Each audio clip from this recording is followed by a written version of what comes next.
Hello, guys. Braxcast time once again. This is the 102nd episode of the Braxcast, and there isn't like too big of a news cycle this week. We don't have releases of any new books, but I would say there's a lot of stuff going on behind the scenes, and Rippaverse is definitely on its way. So we've got Unwanted. This is by Michael Malice by Anwar Sirgar, if I'm saying that correctly. And this book was apparently in the cooker for like 26 years. Because Michael Malice talked about this on the Joe Rogan Experience. And this is like really the big news I want to get into is the Rippaverse going mainstream and getting more media attention. Now, of course, when Item 1 launched back in 2022, nearly 4 years ago, Maya How Time Flies, that book made $3.7 million over the course of its campaign. It was on Fox News. There was a whole bunch of mainstream attention. And while I would say that like lightning in a bottle amount of attention has kind of petered off in some ways, it definitely is something that I would say the Rippaverse is like, I'd say cult of personality, but the amount of grip the Rippaverse has over the independent comic book industry should not be understated. And it's also something that's getting into the mainstream. So Michael Malice was on Joe Rogan. I watched the clip. Basically mentioned that about Eric July doing the Rippaverse, building it, as an empire, called it a Kickstarter. Really, it was it wasn't even a crowdfunding campaign. It's a pre-order campaign, with Item number 1, made $3.7 million, not the $1 million that was said. But then it's like, oh, there's ways to, do your own booking. He's talking about Rippaverse, which of course, it seems like every week something is getting launched from Rippaverse. Of course, we got Chuck Dixon with 7 Deadly Sinners. We've got Dora's Revenge from Jay Freepio. We've got more stuff in the pipeline talking about getting 100 books out between Rippaverse and Rippaverse. And it seems like Rippaverse is going to be a pretty big avenue to get to that 100 book number. And the idea of not having to go through Marvel and DC to get your comic book out. And that's something that's been the case for quite a while. It's just that the way Eric July did it was, I wouldn't say revolutionary, but just a high degree of execution in terms of just actually getting the books out. And of course, he had a very good, dedicated audience to his, product being Item number 1. And that was a good launching pad to build the indie comic empire. So it wasn't necessarily him doing stuff that was like super unique or super like out there, but just taking stuff that's already been done and executing on it really well. I think the best thing so far has been the independent website, so not being beholden to Indiegogo or Kickstarter, and that has been a problem for people. John Della Rose got banned from Indiegogo. I believe he got banned from Kickstarter as well. Fund My Comic is a pretty solid site, but even then, you're still beholden to somebody else. So having the own website, and with the amount of fees that Indiegogo is like 5%, and fact that they $3.7 million, that is a lot of money that would have been given to the platform and paid in platform fees that far outweighs the amount of money that it takes to maintain your own website. First and foremost, and also just gives that more legitimacy. So I'm really glad that Rippaverse has always had its own website, that everything has been through Rippaverse.com. There was talks of Item 1 being an Indiegogo campaign when it started, or before it launched, before we knew it was Item number 1, but then they pivoted to doing their own website, which should put it back a couple months, a couple weeks, don't know exact timeline, and then it launched, and of course there were a lot of issues with the website, but it did work out for the best at the end of the day. I just want to mention this Unwanted cover, which is Michael Malice's book, is got a cover by Kanan White, which is really good. And you got Invisible Art Studio doing the lettering. So it does seem actually, if we know with Rippaverse, it's not just publishing books are already made. It's helping getting those books to the finish line as well. So it's not just like the logistics in terms of distributing. It's also helping the books actually get made in some sense, which is a really cool thing. And it's just using the connections and the leverage that Eric has gotten into the industry with building these clients with printers, with invisible art studio that does lettering, right? And using that to help other people get their products, or I should say, get their books made, and then it's a mutually beneficial relationship because Michael Malice gets to put out his book, and Eric, and they both get to make money off of it, and people get to enjoy it, which is a very fantastic thing. But we're talking about the Rippaverse going mainstream, of course, with it being mentioned on Joe Rogan Experience. There's going to be more people getting interested in the Rippaverse, I imagine. I think that's going to be the start of a trend, especially if, animation and games happen in the near future, which I do think they're going to.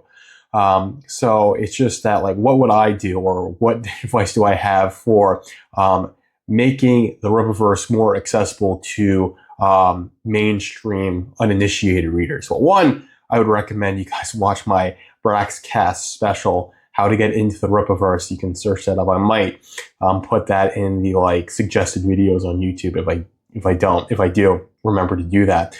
But you can watch that video if you're someone who's just researching the Rippaverse and how do I get into it. That video is a good one. But more tangible stuff is I do love the Rippaverse digital concept, releasing books as digital PDFs on the site. Of course, that collection is closed and it was pretty limited in the amount of the catalog that was made available. I think that really ought to be reopened as a permanent, ongoing thing. I'm not sure how successful it was, how well it did for the metrics they were looking for, but I think the biggest hurdle I see in terms of people getting into the Rippaverse is that shipping cost. So people are very iffy on paying shipping costs, especially in this economy. So if you can offer stuff as PDFs that don't have to be physically shipped out to people, you're going to get a class of people who are going to be willing to. Of course, how much that is a bit, I would say, it can be a bit overstated, but I think for international customers, it definitely is something that can really help, because it's shipping internationally, especially, you do stuff like VAT and the customs and just how much it costs to ship stuff overseas. Europe is one thing, but if you live in Vietnam or Cambodia or India or something like that, it's astronomically expensive to ship that far.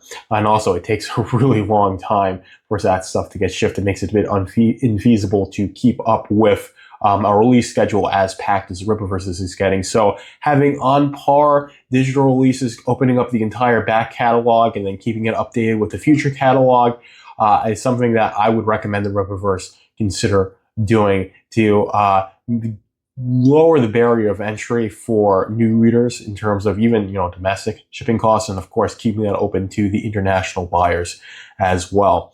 And then I would say I'd say that would be the biggest thing. With if I had to give any sort of advice for getting mainstream uninitiated readers, and I guess the secondary thing, I would say, it should be in brick and mortar comic shops more, but that's not necessarily the biggest thing for mainstream readers. I do think that would be an interesting thing. That'd be a really cool thing for the Rippaverse to get into more local comic book shops, but I'm not sure how relevant that is these days. There are people who probably are used to going to LCSs, but you can also explore selling books on Amazon Kindle. So this does go into the digital,